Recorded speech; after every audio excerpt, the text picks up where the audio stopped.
everybody. Welcome to the Hustling Sideways podcast. I'm Alan Halas. I'm a music writer from Milwaukee, Wisconsin. And I'm Jim Love. I'm a keynote and motivational speaker who lives in Milwaukee, Wisconsin, but from Chicago, Illinois. Just be clear here. I'm a Chicago kid. We're going to have to be okay with that if y'all didn't know that. And today we are coming to you virtually as well. We're not in Milwaukee, not in the same room. We're not. Yes, we are miles away at the moment. I may have mentioned this in our last show, bought a home and a puppy in the same week, which was may have been a fatal error. We'll find out relatively soon how, but it's all good. But at the moment, I had a long day and I was like going to be on puppy watch right when this is over. So figured we'd stay here, but it's been good. It's been a lot of fun. And if you follow me on any sort of social media, you've seen Rudy the puppy, and he's been a terrorizer, but excited for an adorable one. Yes, an adorable. He's lucky he's cute. We keep saying that, or else things would not end well. Yeah, it has been a busy day for me too. It is podcast number 3 for me today. Yeah, Alan's killing it on podcasts. Oh my goodness, he's cheating on us. I want to make sure with like several podcasts. So that's an adultery form of podcasting, and I'm not going to stand for it. That's all I will say. Well, that's fine. I so if I'm a little burnt out, these things happen, but we've done videos on that before, by the way, about burnout. So, maybe watch the video. You'll be scheduling, hopefully my scheduling will be a little bit better by next time, but we're up to episode number 56. Yes, we are. The Hustling Sideways podcast. We have a great guest for you today too. Not only are we not in Milwaukee, but he is not either. He's in San Francisco, California. Former software engineer turned serial investor. We are thrilled to welcome on Yong-Soo Chung. Thank you so much for being on the show. Thanks, guys. Thanks for the intro, Jim and Alan. Pleasure to be here. You bet. And we don't have a clapping track, so we just continue to clap ourselves when it comes to it. Part of our shtick. I hope you enjoy it. No problem. Now I want to make sure we get this in too. You're in a very a soundproof location. Yes. You want to tell us where you're coming from today? I am in my wife's walk-in closet. It's about probably 20 square foot in terms of the space that I'm in. But it's a great place to record because of all the clothes that soak up all the audio sound waves. And so this is actually my studio for the time being. That's awesome. Yeah, I know it's funny because for video people, you can kind of see all of my wife's clothes in the background. But it's funny you mentioned square footage for California living. You're actually doing pretty well. I mean, that's like a studio apartment in California. Oh yeah, exactly. That's good. Yeah, it works out. I feel like you can square feet cost fit a bed in there. Yeah, you're set. Exactly. Well, that's great. So we'd like to focus on different, projects and side hustles and businesses and things like that. But before we get really into it, we got to know a little bit more about your past and, how you grew up and what kind of brought you to this point. So tell us a little about your background and your start. Yeah. So, I graduated from a small liberal arts college up in Maine called Bowdoin College. And this was in 2009. And, obviously like a really great time to graduate with the Great Recession coming on. And so what's funny is, right around that time, everyone was going into consulting and finance. Like that was the thing. And so I was going into finance and so I was able to land a gig at a trading firm in New York City coming out. And the salary was very low, but it was at least a job in finance during the Great Recession. So I felt grateful for that. And so I was in New York City for about 2.5 years doing finance stuff. So trading, I was on a trading desk at a hedge fund in Midtown at one point.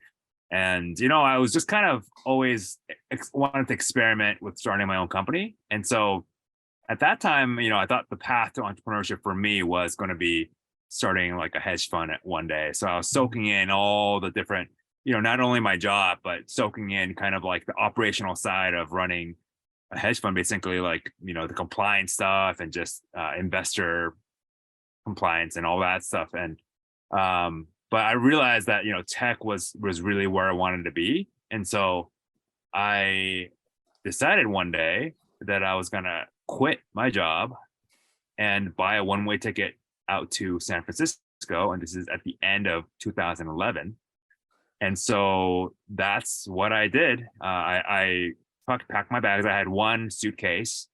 And so I flew one way to SFO, and I crashed with a friend who lives about an hour north in a place called Berkeley, which is probably pretty familiar to many of you in the audience. But so I was there for 3 months. I was sleeping on the ground on an air mattress, and I don't know if you've ever slept on an air mattress for that long, but you got to see a chiropractor afterwards, because your back gets so messed up. Yeah. But yeah, I was looking for a place, and I was looking for a job at the same time, and it's kind of like a chicken and the egg problem because one usually follows the other. But yeah, fortunately I found a spot and a job around the same time. I think it was like January. And so around like 3 months later, I found a job in an apartment. And so yeah, that was kind of like how I got into startups in the first place. And then yeah, stayed at that company for 2 years, did some crazy stuff. I mean, those are like crazy startup days in San Francisco where it was not as common. And there were people, startups were throwing these crazy parties. Like I was in South by Southwest, and Coolio, the rapper, rest in peace, but he was staying with us at our house. And so because he was rapping for us at one of our parties. And yeah, like one morning I woke up and he was literally like playing a tune from his MacBook, like on iTunes, like his own track, and he was rapping to it like karaoke style. And that was like insane, right? Yeah, seriously. Oh my gosh. Yeah, and I met Mark Cuban. I mean, it was just a wild time back then. I don't think that would happen now, but anyways, so I did that for 2.5 years, and then decided to get more into engineering side of things because I wanted to start my own company one day.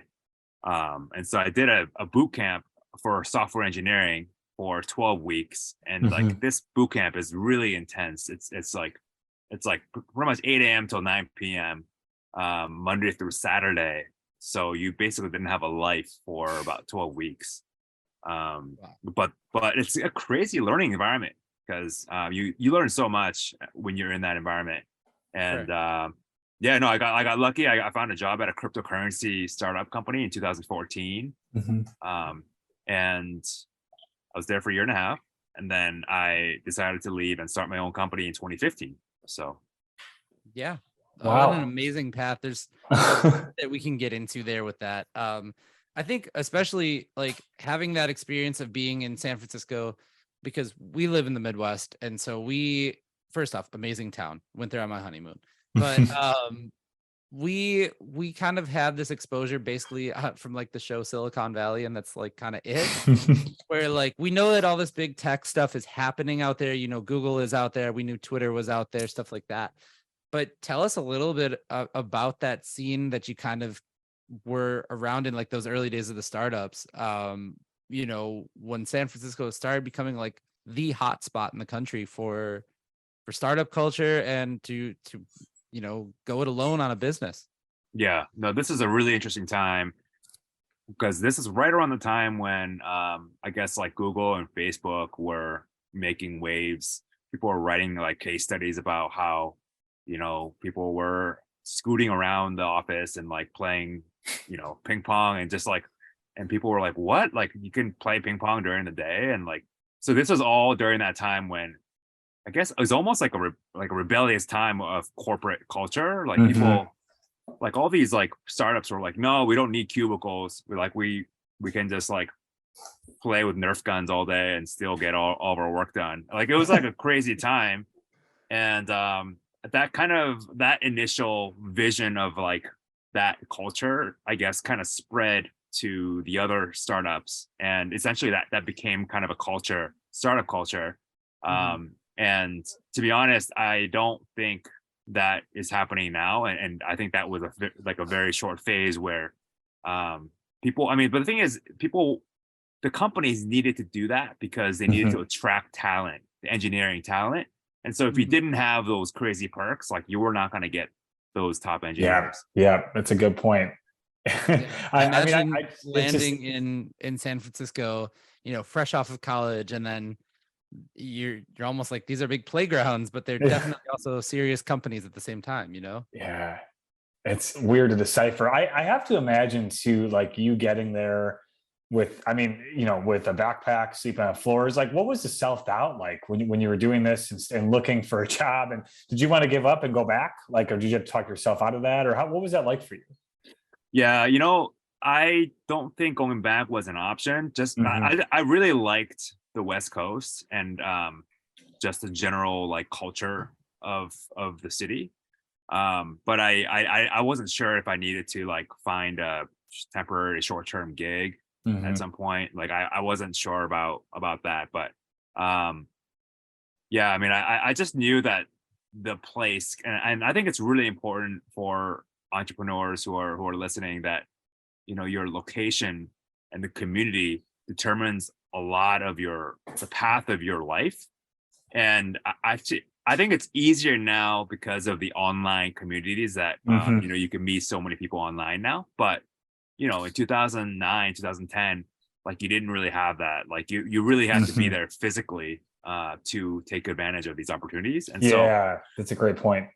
I think that for me, I really wanted to be in the city where I wanted to kind of establish my roots and then Mhm. kind of grow out of that. And so it was important for me to be here physically in this location. Yeah, I mean, the reality is, and I would say even sometimes it is still now, even despite kind of online presence and building a community, is like if you want to go do something, you have to be in the place that people are doing it. I mean, that's significant. I have a friend who moved to Silicon Valley in the last year and is chasing his own dream of building a software business, and he's got to be there. Like if he wasn't there, it wouldn't happen. Like he couldn't do that in Minnesota. That's not like Mhm. that's not where it works. I think if you're really serious about that path, which you are and were, that at that time, you got to be where those people are at. You got to put yourself there. You got to sleep on the couch or sleep on the floor for a little while. And Alan, I know you've had similar experiences in your, in your breaking and entering days. Is like days as Alan. By the way, Alan did an April Fool's joke like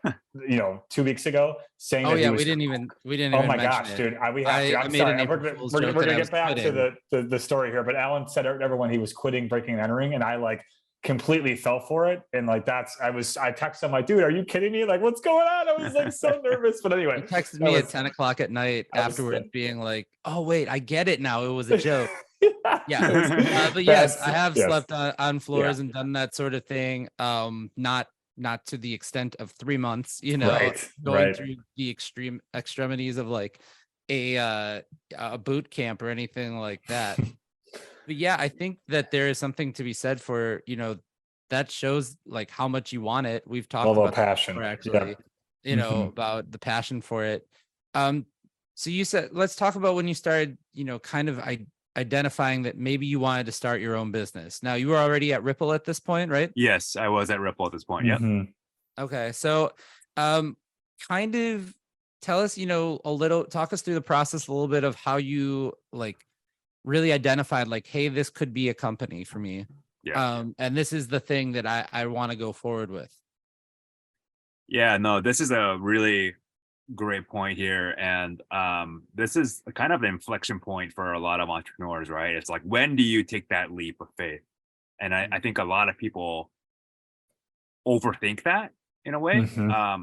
And so when I just to set the setting here, I was a software engineer working on a team of 5 people, Hmm. and we were killing it. I mean, we were building a product that was going to be used for remittance payments, and we were just rolling on all cylinders. And then we started to process real money on the blockchain through the network. And that is when our leadership team was like, hey, hold on, guys. Like, we need to get our compliance ducks in a row before we proceed any further. Hmm. And that was a point when I realized, okay, well, I mean, we were just killing it. And we had so much momentum.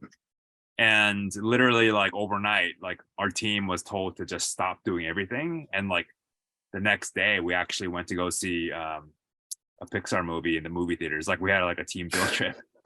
And like it was ridiculous because I don't know, it just felt like we were like hustling and got all this good stuff coming, and then next day it's like we're on vacation or something, right? Yeah. So yeah, so that was for me that I always need to be like just progressing. I always need to have to see progress. That's just kind of how my brain is wired. Mm-hmm. And so when I mean, it was just really almost like painful to go in every day and just kind of sit there and pretend like you're working. And Yeah. I don't know, it's like a weird feeling. And so that's when I really started to think about my next steps. Mhm. And Yeah. the way I decided on, so Urban EDC is the first company that I founded. And it's an e-commerce shop selling everyday carry gear, which is like, you know, flashlights, pens, wallet, you know, things like that. But the reason why I landed on this is because I did an exercise with myself where I was like, okay, what am I spending money on that I'm not thinking about? So it's like I was looking at my credit card statements and I was like buying all these like weird little things like titanium pens and like desktop toys and you know, just like flashlights, just like things that were in this everyday carry category. Mhm. And I realized that that's something that I'm inherently interested in. And so I didn't think that it was going to be a big company. Initially I started, you know, I was thinking, okay, maybe this can just be like a side income thing. But it just turned into a much bigger thing. And now, you know, I've got a team of, you know, 5, 6, 7 people working on it Mm-hmm. with me. Mm-hmm. And it's just grown organically that way. So, You know, Sure. I love when you pointed out like that you couldn't, you know, you walk into work, pretend like you're working, like that wasn't going to do it for you. And that's such the difference between like a typical 9 to 5 person and an entrepreneur. Like I know some people who would have loved that setup and been like, I'm good, man. I don't gotta do anything, sit around all day. Like, you know, that's great. But like that's not how we're wired. You know, like if you're bored, it's time to go. It's time if you're complacent and it's time to do your thing. And like you not only did a thing, you started something new. Like that. I think that's like the really big difference of like the brain wiring of you know, quote unquote normal people and then like us who have to be kind of involved in something. And it says a lot. Like you're ready to get the next challenge and what can I do next? What can I build? What's going to be sustainable? And getting into something a lot different than what you were doing, you know, frankly, and starting this up. And so I guess like, you know, looking at that, do you have any regrets on that whole, you know, moment, or do you feel like that was what exactly was supposed to be in the right timing and everything? yeah, no, this is a great point here. Looking back on it now, obviously the cryptocurrency stuff has really exploded. This is 20. I left, so basically I joined before Ethereum was even a thing. So Mhm. Yeah, basically, actually, I remember Vitalik was touring our warehouse or our office, and I like saw him like, but he was like closely guarded with our leadership team because actually Vitalik, side note, he actually used to intern for Ripple, and so Oh wow. the The founder CTO, of Ethereum. yeah, the founder of Ethereum. So that's the CTO that I reported directly to. He was Vitalik's roommate for about a summer, and then Vitalik interned at Ripple. But anyways, that's a little side note. But yeah, it was early, and I mean, I didn't know it was gonna blow up like the way it did, and so. I mean, honestly, like everything in hindsight is, you know, you wish you had done something else. Like Mhm. everyone has those moments, but I don't. The thing that I realized about myself is that I don't want to be known. Like I don't want to be known as someone that got lucky and was Mhm. in an industry early and then Yep. made big bucks or whatever, succeeded in Right. that timing wise. And I didn't want to be known as that. So in a way, I think it was no regrets. I mean, I had great time there, but Mhm. um, I always wanted to have I guess my reputation and my legacy be something beyond that, right? So Yeah. yeah, Yeah. That's a really good reason to go. I mean, you wanted to create something and yeah, to have it be yours and you can own it and you found a good avenue in which to do so at a time that sounded like it was the right time to get into e-commerce and it's obviously worked out well. So I'm with you like in terms of regrets. You know, I mean, there's things like I could have done, you know, differently 10 years ago starting off the speaking career, but like I wouldn't be probably where, you know, I wouldn't be doing the same thing I'm doing now if I would have done that. So it just kind of works itself out. And when you find yourself in the right place and you know what your passion is and you're driven to go get it, typically if you follow your heart at that point, things are probably going to work out okay, and you can look back with more like, gratitude than like, oh, should have done that. It's like, just keep moving forward and keep creating. And I think that's a big takeaway. Yeah, exactly. And to that too, I mean, you were building your own business, building your own future out of one bedroom apartment. So I mean, I think that there's something to be said for, I didn't need the big flashy thing that everybody else had, because you were in this culture where, like you were saying, people had all these big crazy perks and things like that. And sometimes the comfort is building your own thing out of your apartment and being able to, kind of be your own boss on that sort of thing, right? Mm-hmm. Yeah, I think that when I look back on that moment when I decided to leave, I think it was almost like a whiplash type of reaction that I had, because Mm-hmm. because our team was essentially almost like shut down due to regulatory compliance issues. Mhm. I wanted to do something that didn't have any reliance on anything else. So I could have went and built something in crypto, right? Like I had friends or engineers that I could have brought with me to another company and build something, but then we'd probably have to raise money.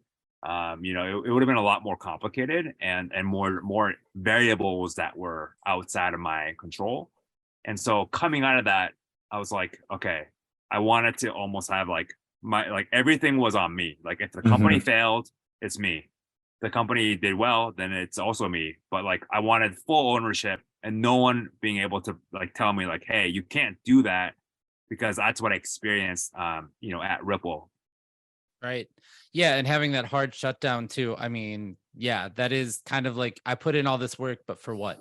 You know what I mean? Like, you put in all the work and then somebody else comes in and says no. And in a heartbeat, it's almost like, well, thanks for being here, but that, just that.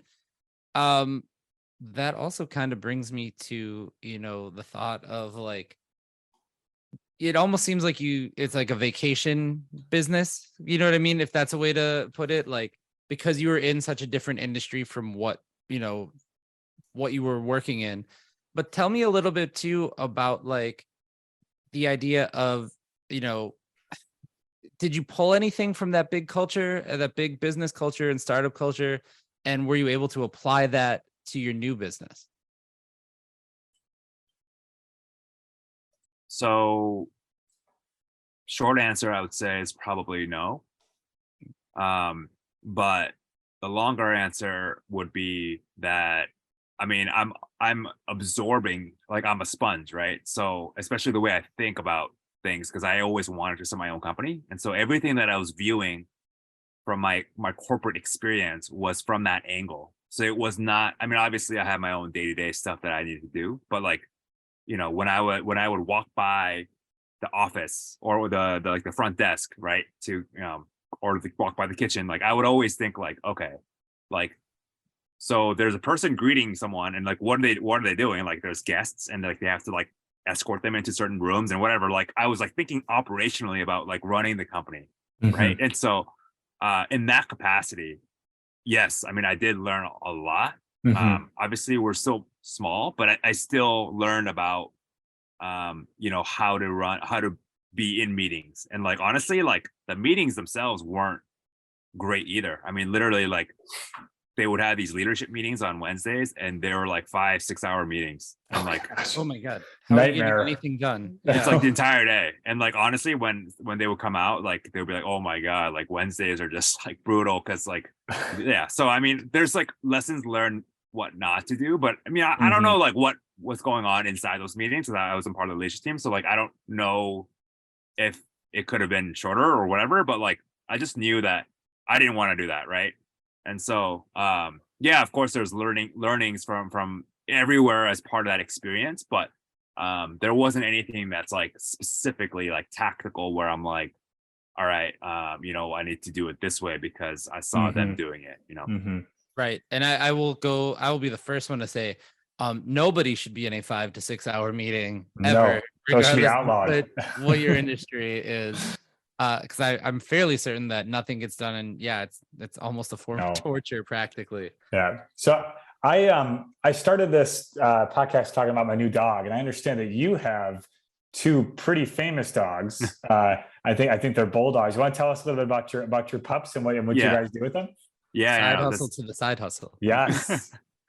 No, this is so yeah, we brought home a French bulldog, and he, we didn't plan for this, obviously.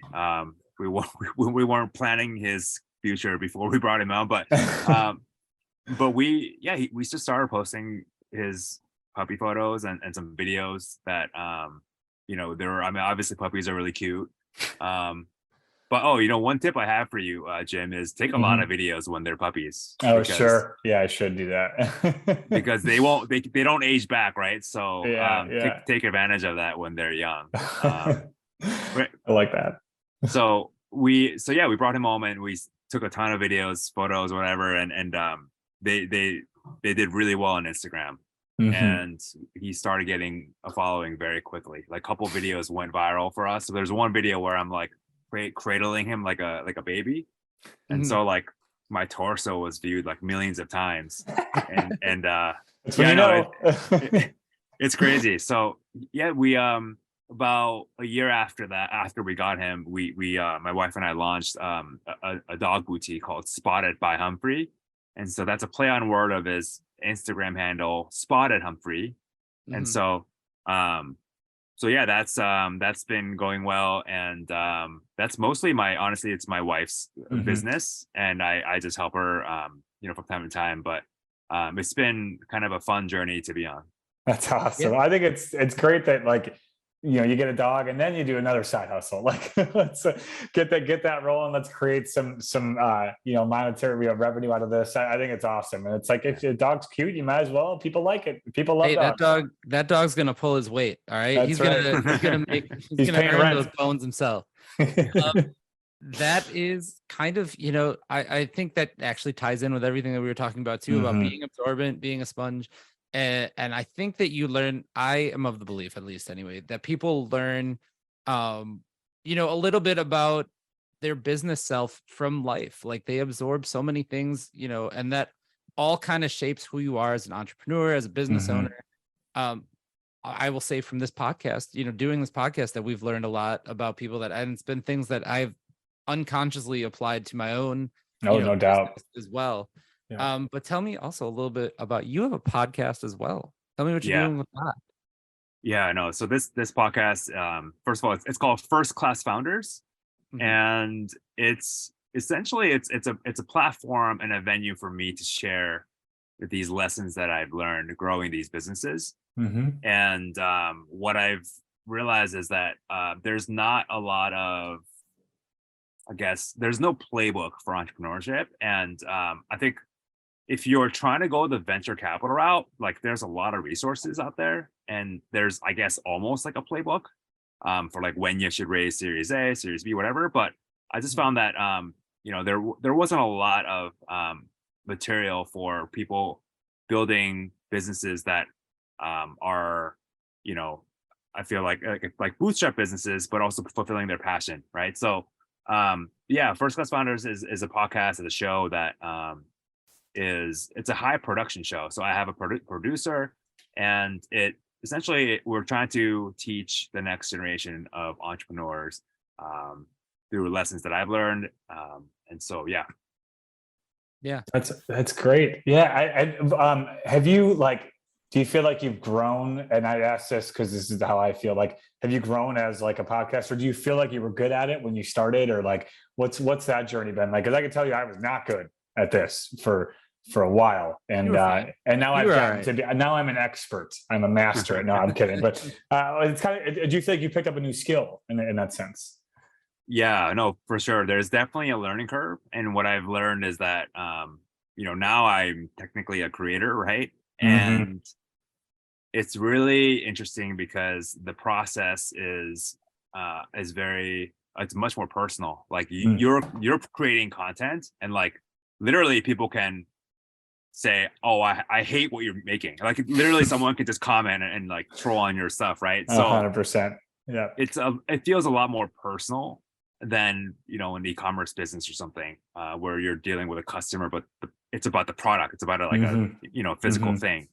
And so I've definitely had my share of like, should I share this? Should I not share this? And then also like, obviously my content wasn't great in the beginning, but it's almost like you kind of have to just keep going and get through the parts where you're terrible at it. And then eventually like you get better and better and better. And then like, yeah, I mean, I mean, one day you'll be like, wow, I'm like so much better than I was, you know, a few months ago. But yeah, I mean, it's definitely a process.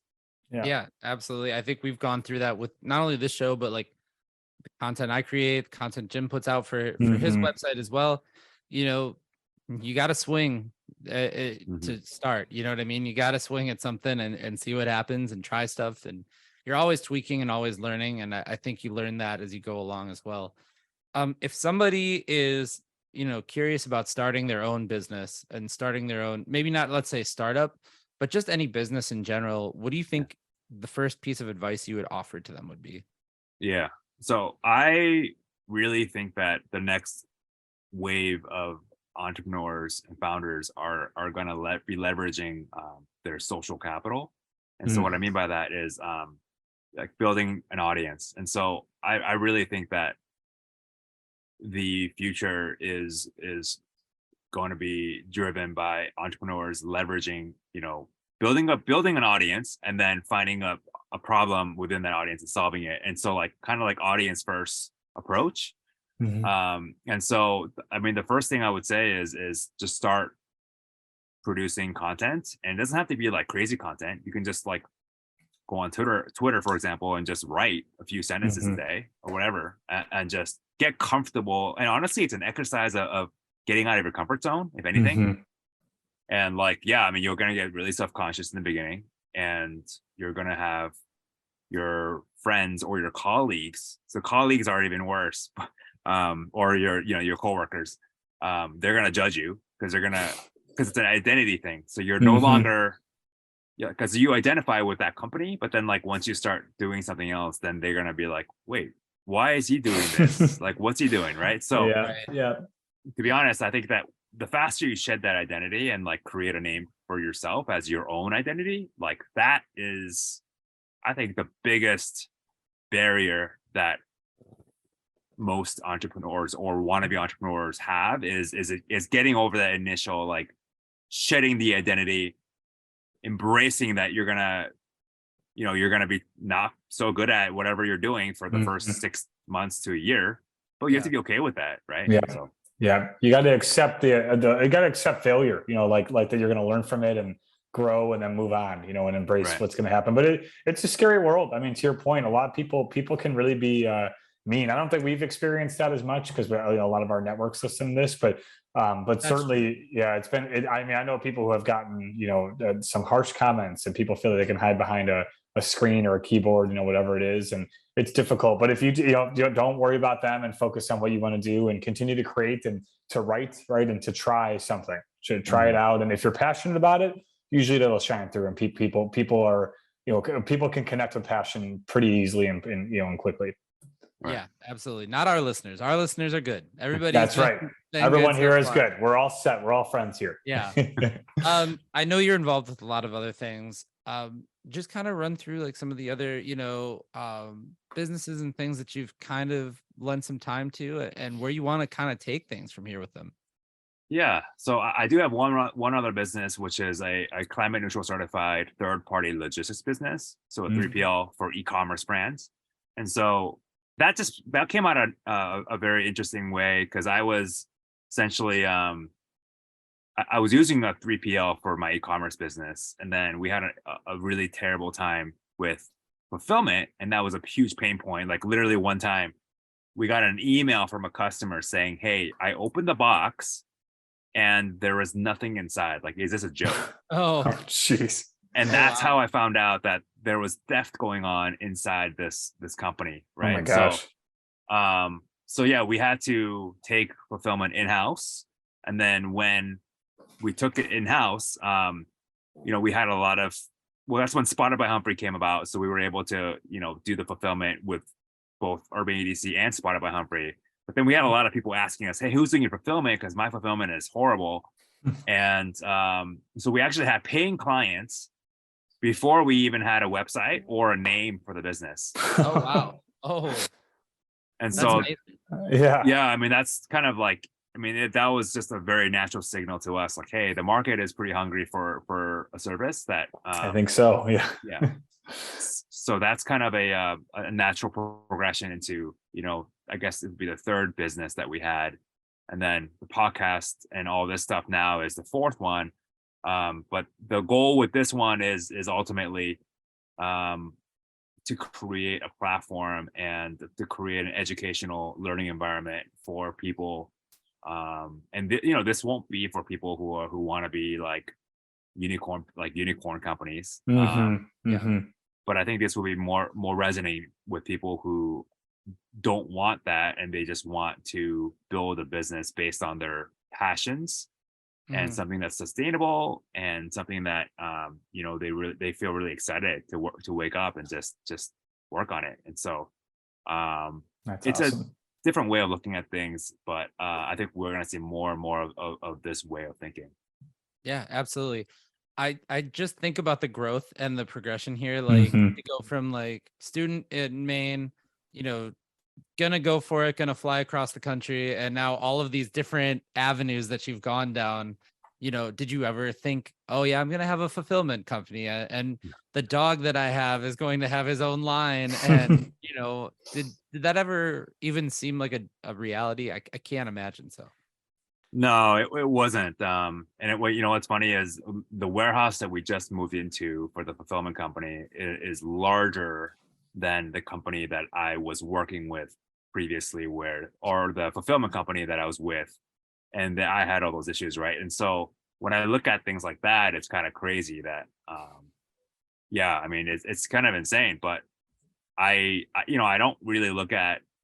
I try to like stay in the moment and try to resolve issues, or just grow from wherever we are, and it's kind of like a step-by-step thing. And so I'm never like looking at things 5-10 years down and being like, okay, this is where I want to be. It's more about leveraging opportunities that come by. And so, for example, like we had no idea that our dog would just take off, right? And so, but when that happened, it was like, well, like, do we just not do anything about it? Like, you know what I mean? Like, you have to like take these opportunities and do something. And so that's really, I guess, the course of my entrepreneurship career is leveraging opportunities when they come, and instead of trying to force things into existence, we just kind of listen to signals from the market and and just take advantage of them.